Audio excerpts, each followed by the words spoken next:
Election Day is only 8 days away, and people of faith in particular have an opportunity to make a major impact that could change the course of this country, as you were just hearing that discussion. Yet, according to a study from the Cultural Research Center at Arizona Christian University, only 51% of all faith voters are likely to vote in November. With just over 200 million people of faith in America, that means only 104 million faith voters, actually roughly 104 million faith voters, will sit out the election. Joining us now to get his take on all of this is the president and CEO of the National Religious Broadcasters, Troy Miller. Mr. Miller, it's good to see you. Millions of Christians have decided not to vote their values. That isn't only a betrayal of their citizenship, but also it's counter to what God calls us to do, right?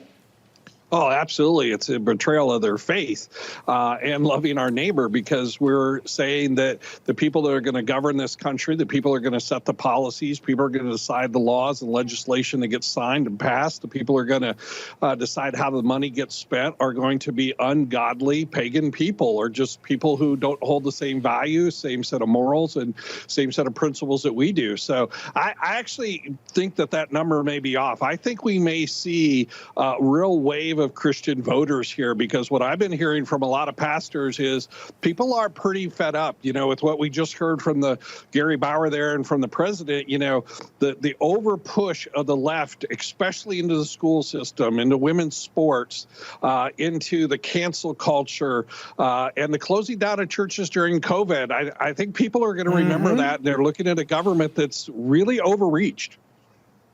Yeah, religious freedom, very much on the ballot this November. The Democrats are anti-religious freedom, and of course conservatives and Trump's America First agenda very much in favor of that.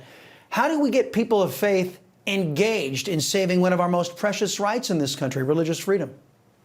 Well, first of all, I think talking about these issues and letting people know what these issues are, and we need a lot more of our pastors to stand up and be speaking out in the pulpits today. There's been a lot of push to really shame Christians from getting their faith into politics. But look, the Lord, when he prayed, when he gave us what we know as the Lord's Prayer, he said, let your will be done on earth as it in heaven. How much more could God's will be than to elect godly people who are going to hold the same principles, same values, and same morals that we do? And so people have to understand that. People of faith have to understand that. People who are registered have to understand that to get out and vote and decide that the direction of this company is really held by Christians in this country. There's no other voting bloc that can do what Christians can do. I saw a side-by-side on the internet. It was showing Kamala Harris and Hillary Clinton politicking at black churches. And of course, that's celebrated. They can spread their Democrat message to traditionally black churches or churches in general. The minute a conservative wants to get behind the pulpit and say, hey, vote your values, all of a sudden the Internal Revenue Service and the left wing starts threatening the tax-exempt status of that religious institution. Doesn't that double standard have to change? Oh, that double standard definitely has to change. And look, we're taking the IRS to court over that, what's known as the Johnson Amendment. That's the IRS standard that says your tax exemption's in jeopardy if you oppose or endorse a candidate. But you're right.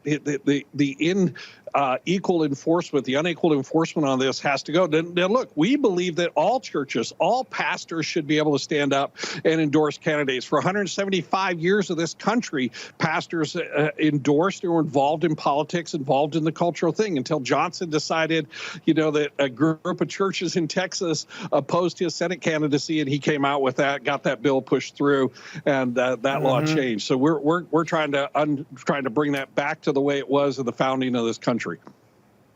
And another consequence of giving government taxing power, they abuse it, as they always do. Troy Miller, thank you very much. Appreciate the time. Still ahead, Alexandria Ocasio-Cortez goes full-blown crybaby on MSNBS, whining over President Trump's successful rallies.